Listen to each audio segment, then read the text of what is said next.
ever witnessed this happening? Does anyone know who the coracle man is? Is he sort of... Fred Davis. Fred Davis? And is he still about? Is he No, not... he's dead now, so we don't talk about him.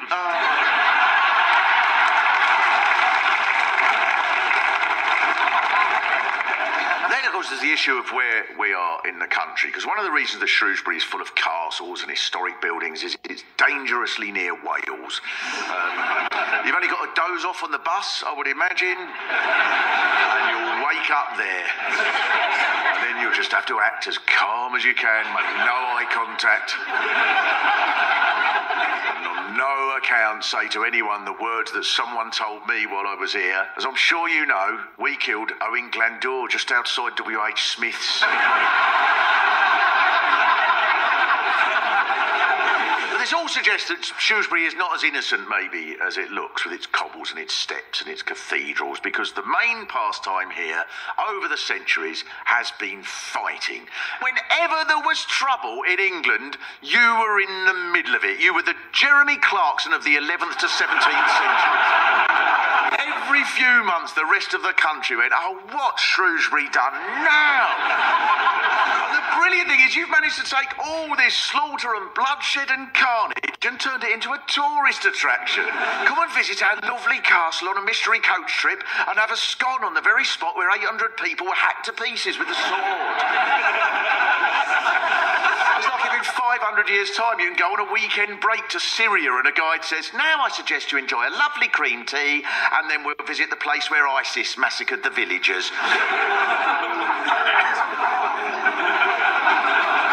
You can who you like, the analogy stands.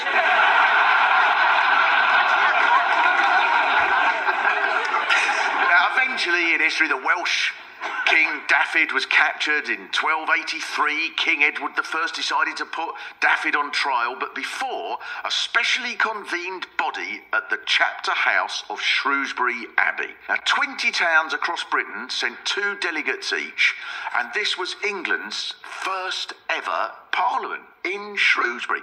An account of one delegate survives, which says, such honour it is to humble my soul, for I journeyed to pass laws of England from Chester to Shrewsbury, but should claim expenses from London and for a second home.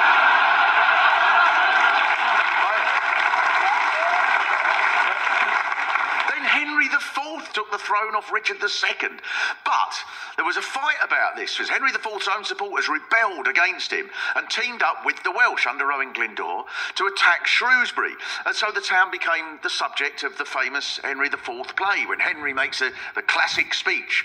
Let spirits rejoice in quest of battle, for we march this morn to slay festering foe, who doth pronounce this town by name of Shrewsbury, when Shrewsbury be its very name.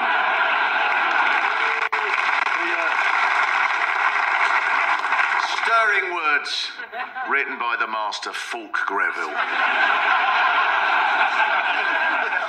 In the 1700s, Clive of India was brought up here. You know about him, do you? Yeah. The first thing you notice here, he was from Shrewsbury. He wasn't called Clive of Shrewsbury. He grew up here and he said, how far away is India? Yeah? All right, that'll do. That's far enough. I'm off. People must have very fond memories of Clive of India. A biography says Clive is reputed to have climbed the tower of St Mary's Parish Church and perched on a gargoyle with a girl below shouting, how can I say I love you when you're out of your head on moron?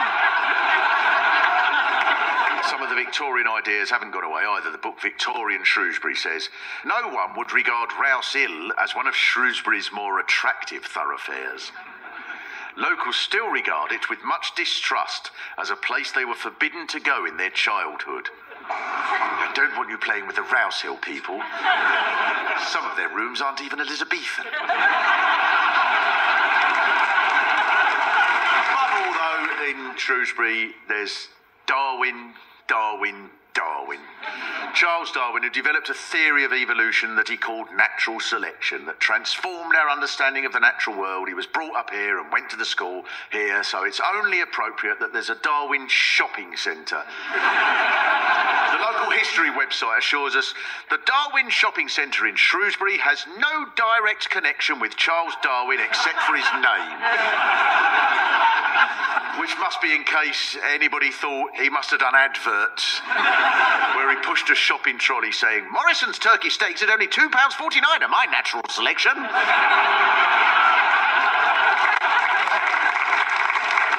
It's only natural for Shrewsbury, and especially the school, to make Darwin the centre of their image, because his love of the town is shown by the way he left here for Edinburgh, then went on a 5-year voyage to the Galapagos Islands in the Pacific without ever mentioning Shrewsbury. Recently, it was decided that the problem with Shrewsbury is that there's not enough stuff about Darwin here. And so a new statue was put up, which was called Quantum Leap. Do you like it? Because I've read some people complain about it. Is that... Pointless? Yeah, but I mean, well, statues are pointless, though, aren't they? What, do you want a statue that does all your shopping for you? In the debate in the local newspaper, the comments were fairly even-handed. There's one of them. The finished product seems to look like a giant toast rack. It'd be better to put a cage round it and fill it with monkeys. That'd be a statue, wouldn't it?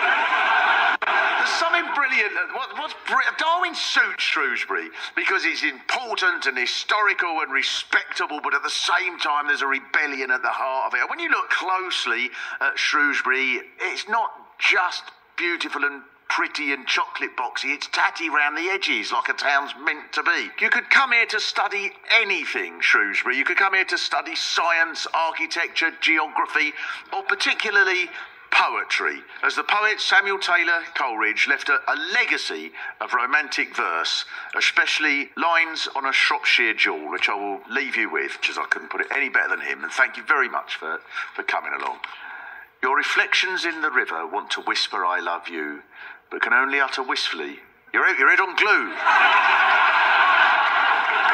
Through your cobbled streets I weave and wander in a dream. As I'm off to A&E, I've smashed my head upon a beam. For England's fairest town, ancient questions must you pose, that no man may e'er resolve. Is it Shrewsbury or Shrows? Thank you very much. Mark Steele's In Town was written and performed by Mark Steele, with additional material by Pete Sinclair. It was produced in Shrewsbury by Carl Cooper. And next week, Mark will be in Barnard Castle. And if you'd like to come along to a live recording of a BBC Radio 4 comedy, there are tickets available to watch It's a Fair Cop throughout June at the Radio Theatre at Broadcasting House in London. Just go to the BBC website and search Audience. Radio 4 Extra brings you some early appearances. Welcome to the 99p Challenge, the show that the Radio Times eloquently describes as quiz. The panel show hosted by Sue Perkins, featuring Armando Iannucci. Tin labels. Tells you exactly what it says on the tin. And Simon Pegg. Do play it cool. After the first date, don't phone us straight away. Just, be kind of cool and suave. And give it about 2 years. The 99p Challenge on Friday morning at 9 and again in the afternoon at 4 over on BBC Radio 4 Extra.